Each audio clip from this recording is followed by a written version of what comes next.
steamed lobster tail, and that is 2.5 pounds of nothing but lobster tail. No lobster, just the tail. I have recently decided that's the best way to do it. And I mean, you can see they're healthy. And I've got a video of where I bought them and how I got them. I'm going to drop in, and I've also got what I paid for them, and I'll show you. And I think they're going to be very good. Now, we're doing them in the Ninja FOODI, which is really important because I watched a video, legal seafood. I mean, I literally went to Boston one time, and that was my #1 thing to do, was to eat at legal seafood. Well, the only way they cook their lobsters is by steaming them. And the only way to do that at your house that I know of, you know, maybe you could buy some steamer, you know, whatever, but if you've got a Ninja FOODI, it's the only multi-cooker on the market that I'm aware of that does true steam, where you don't lock the vent and pressure cook them, you actually steam them. And I've already said this on a couple of other videos. I don't know why Ninja doesn't promote this more. I think it's a big deal. It's true steam. So that's what we're about to do. We're going to steam both of those, and like I said, they're 2.37 pounds of nothing but lobster tail. And then one of them I'm going to eat tonight, and then the other one I'm going to put in the refrigerator, and I'm not sure how I'm going to reheat it. I mean, you can do it a lot of ways. The oven, the grill, and that might be how I do it. But I could even reheat it in the Ninja. But anyhow, we're fixing to do that. I'm John Sanders, also known as Jelly 007. Let's steam 2.5 pounds of lobster tail. Okay, so a couple of things I wanted to point out, and you'll see these black things hanging out of my lobster. Well, the reason is that is part of my wireless thermometers, and they'll give me a reading right here of what it's doing inside that pot. And I'm not going to be able to use them completely tonight. It's a meter block, so I'm using 2 of the 4 that come with it. But I'm not going to be able to use them completely tonight, only because I had to shove them in further than I wanted to. So my probes are way back here on the lobster, and I want to know what they are about right here. But it will give me an idea. But the reason I had to shove them in is because they wouldn't fit it in the Ninja, you know, hanging where I wanted them. So that being said, like I said, we're going to watch this, and then I'll use a thermopan to double check, because nothing's worse than overcooking a lobster. And we're looking for about 140 internal. The next thing is I'm going to use unsalted butter to make some clarified butter.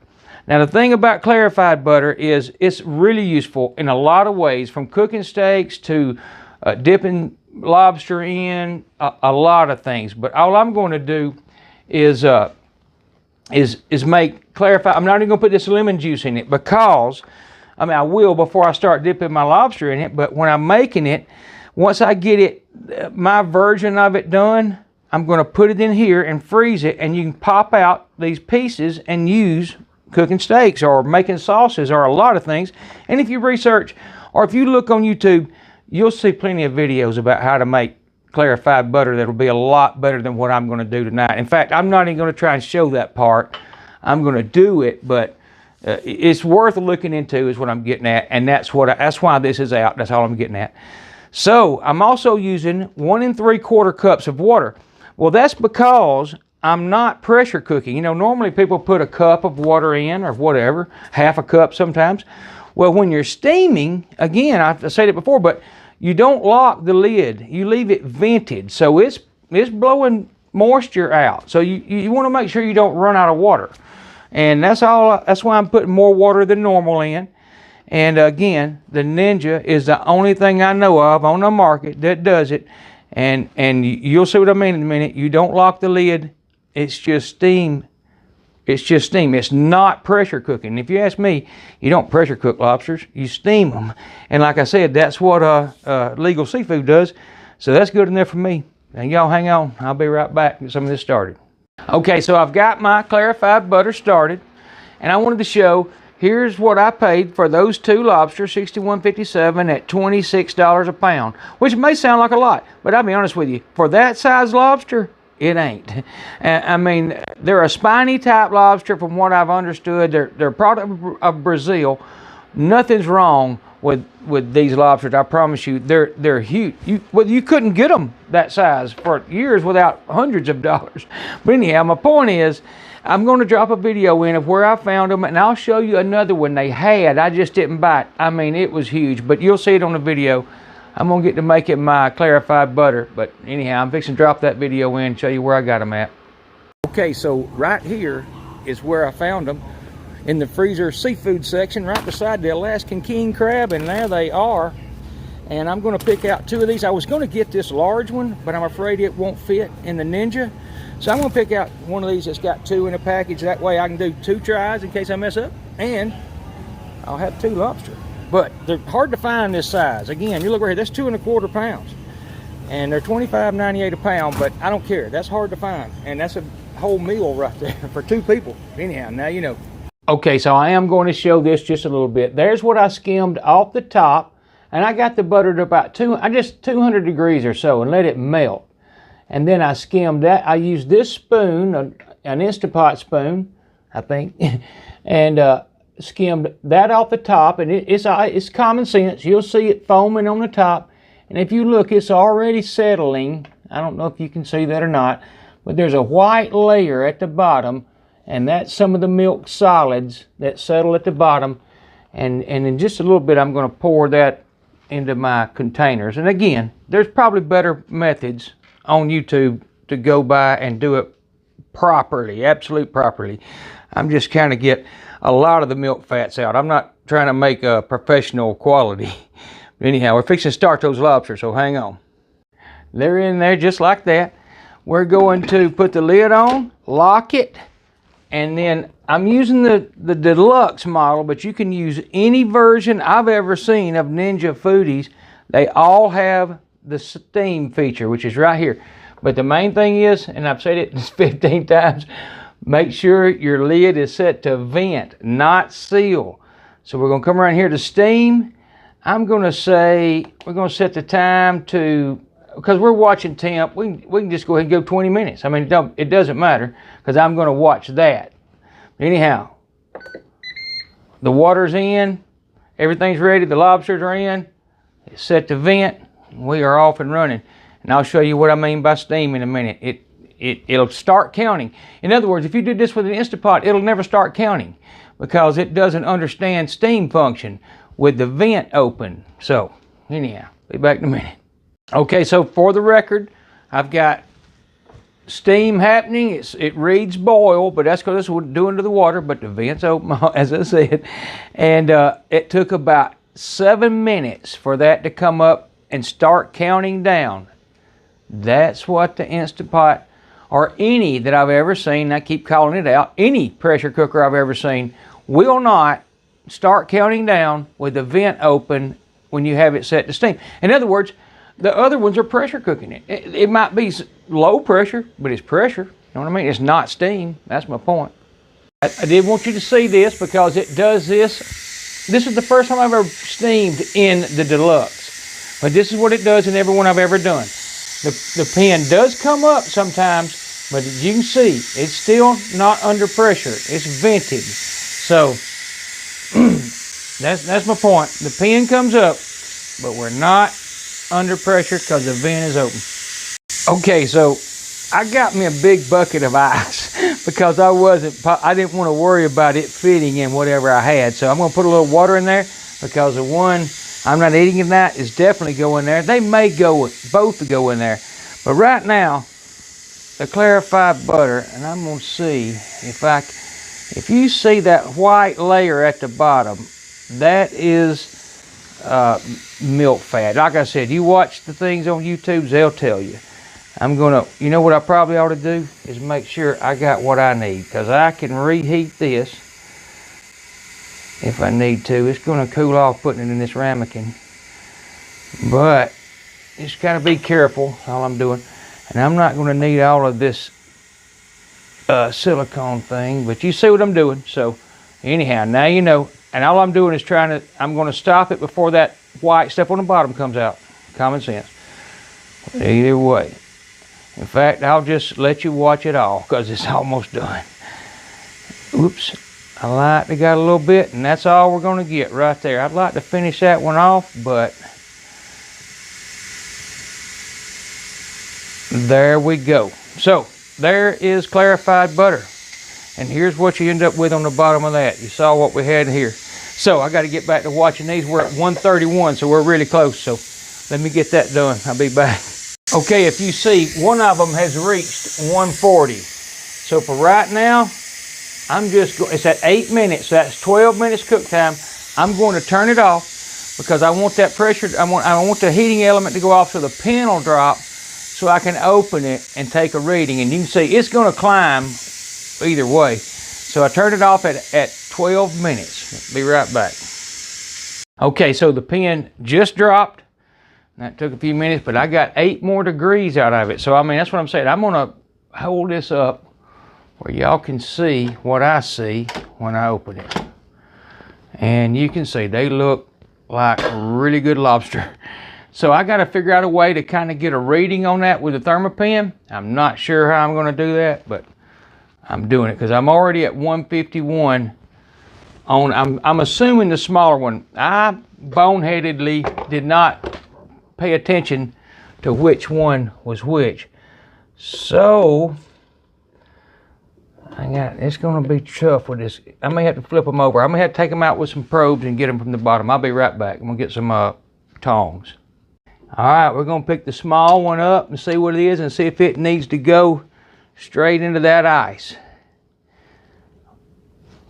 And looking at 160 right there. It's really hard. I had troubles last time I did one of these. It's hard to get, and I know these things right here are accurate. So I'm showing 158 there, and this has got to be it. I just saw 166, 164. We are definitely calling it done. I'm gonna go ahead and put it in the ice. Let's see what the big one measures.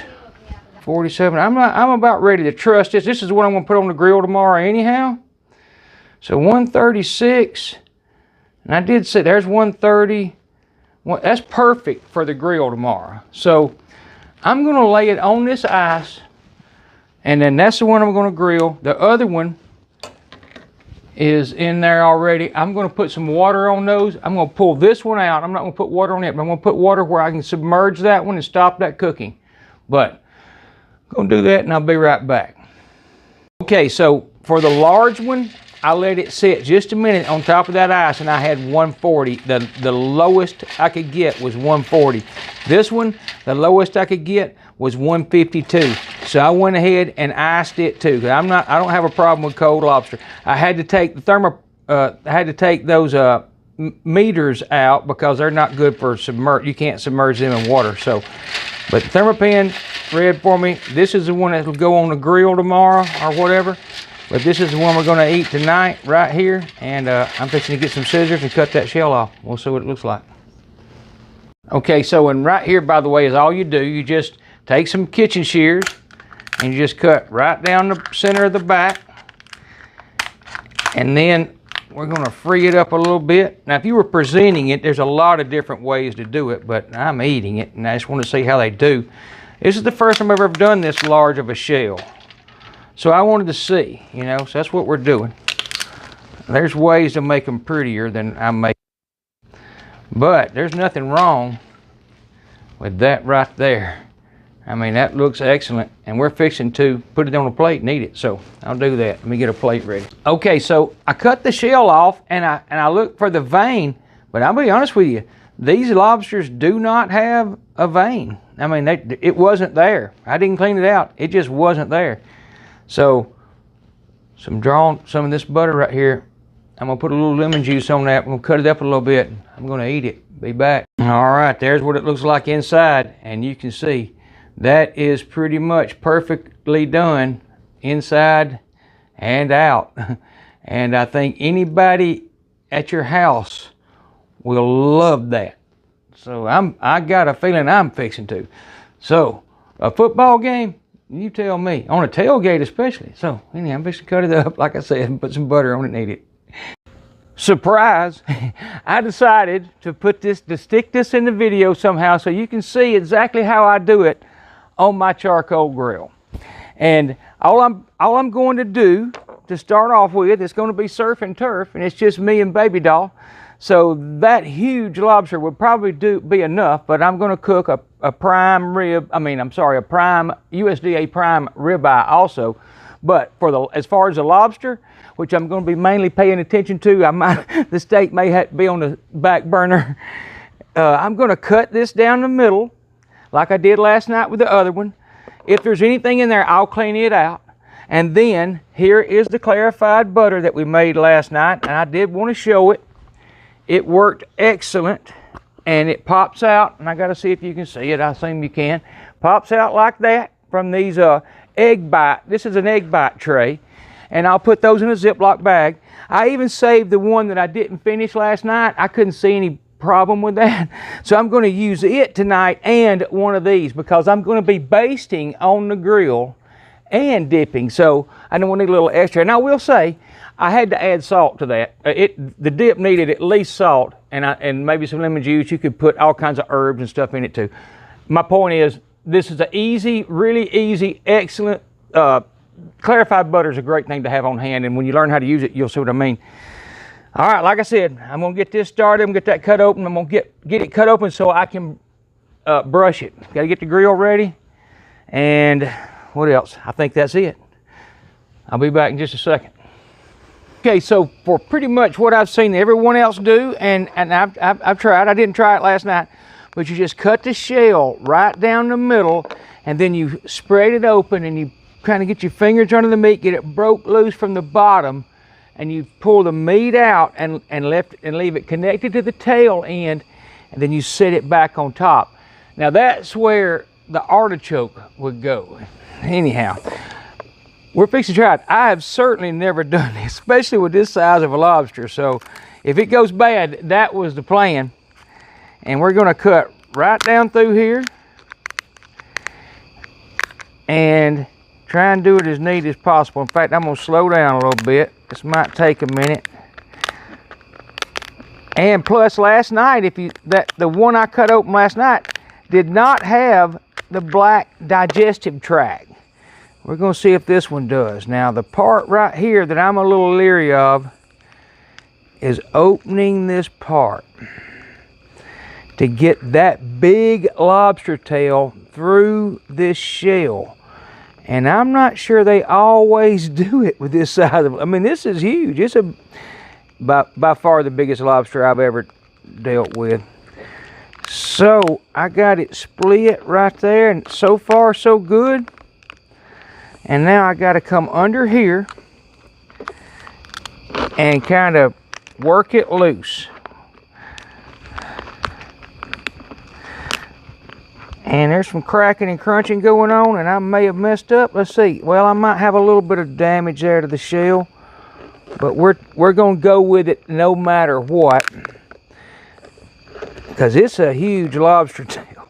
All right, now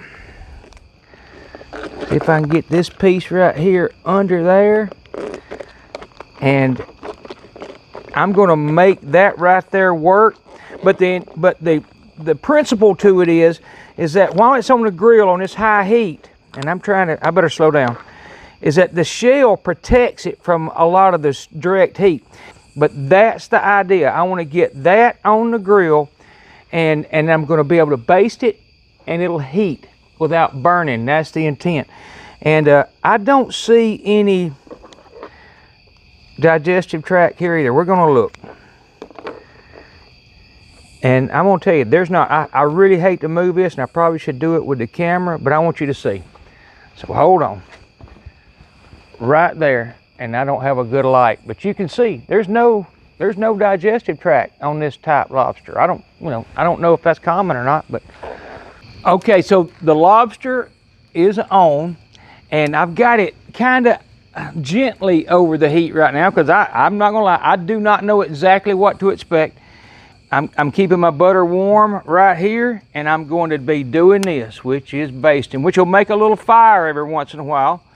And then of course I've got the steak right there, the USDA prime. that has to be put on too.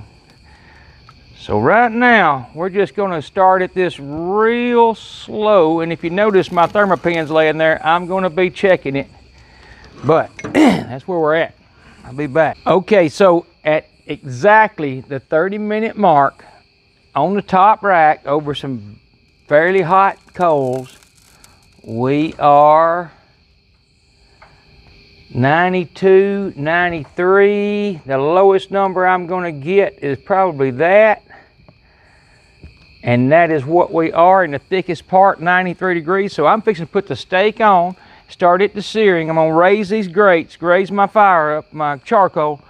And then at the last minute, we're gonna kind of roll that around and get some charcoal marks on it, because it's already, you know, it's already getting some flavor. That charcoal flavor, I think, is what this step does best. But anyhow, be back. Okay, the steak, I brought the fire up so it's seared out, looks perfect. And I'm basting it, by the way, with that same clarified butter. And sitting up here on top, let's see what we got. 102 degrees on the lobster. There it goes. If you go down closer, it gets to 106. There's 98, 97, all the way. You know what? Right there is probably as low as you'd want to have it. 98 degrees is what it is on the top. So what we're fixing to do to fix that is I'm going to pull this steak off, and we're going to set that. I'm going to lower those coals, and we're going to set that lobster right there. And if you remember, we took this to safe levels last night, like 130, 140, which is plenty safe. So anyhow, be back in just a second when we get the steak off. Well, as a matter of fact, let's just do it. There comes the steak off. And you can see, I mean, this grill is the ultimate. And that's why I like it, and I'm not trying to sell them. I do have a video of me putting it together and that on Hanging Out with Jelly. I will plug myself. But the grill, this is why I like it, because you can raise and lower your charcoal almost like, if you know what I mean by, I think it's called a Santa Fe grill, where you raise and lower the rack. Well, this you raise and lower the grill. So now, here's the tricky part, or what I feel like is going to be tricky.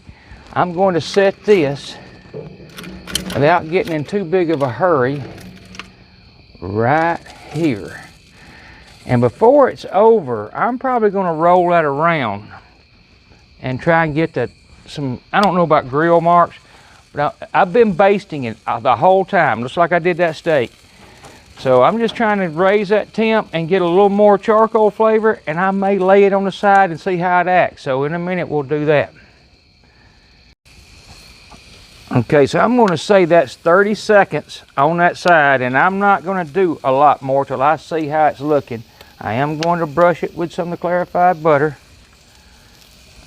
and then I'm going to flip it to the other side. And it got some good grill marks right there. So I mean, this is going to be, unless I mess something up real bad, you can see I burnt the bottom of the shell, but we're not eating that. That's going to be on the bottom of the plate. The main thing I want to keep looking good is that right there. It's going to be restaurant quality. I'm going to get that out of there with this glove or with this rag. I'm going to set it over there, and then I'm going to baste it again, and we're going to take a temp read. We're going to brush this right here, and we're going to take a temp read. So hang on, like I said. I think this is, I personally think it's the ultimate friends gathering. I think this is what anybody would love to do. It's the kind of stuff I think is neat. So we're going to get right here and go right about in the center. And I am 100 degrees right there. And that's going to rise a little bit because I just heated these sides, and it'll take a minute for that to go in. But 100, I think, is going to be the lowest number I can get. There's 109, 103, 102. In fact, I can't even get 100 again. So, and that steak, you see it.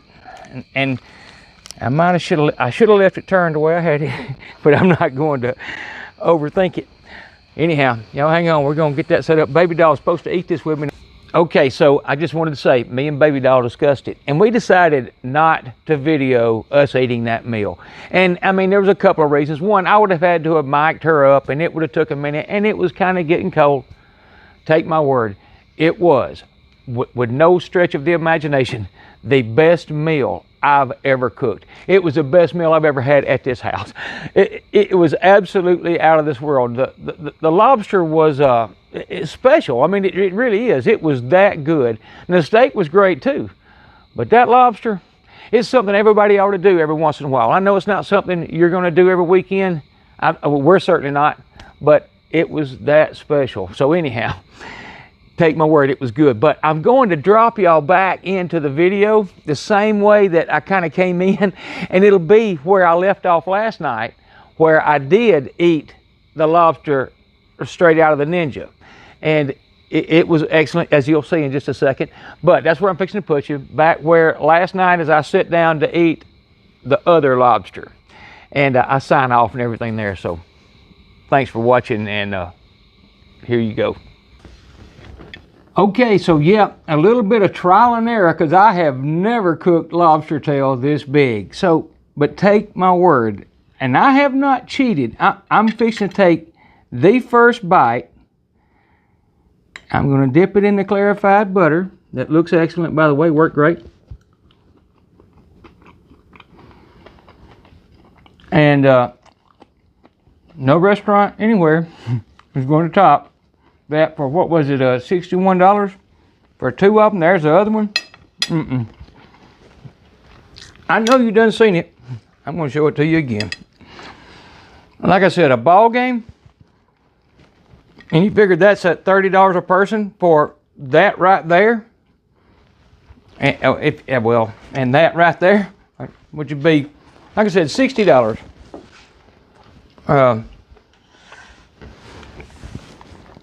It's worth that, and it's absolutely excellent. A little bit of lemon juice and that clarified butter, and you won't even care if your team won. Nah, well, you might, but anyhow. Hey, thanks for watching my video. Like I said, it's a little trial and error, but I think it worked great. And if you got a Ninja FOODI, there's no reason not to steam something, but lobsters work great. I've done the smaller ones, but I've never done this size. So anyhow, hey, like always, I love y'all all. Y'all come back to see me. I'll put me something, my big head for y'all to touch right here in some videos for you to watch. So, hey, steam you some lobster at home for a lot less money than you're going to pay anywhere else for that size lobster. Y'all have a good night. Bye-bye.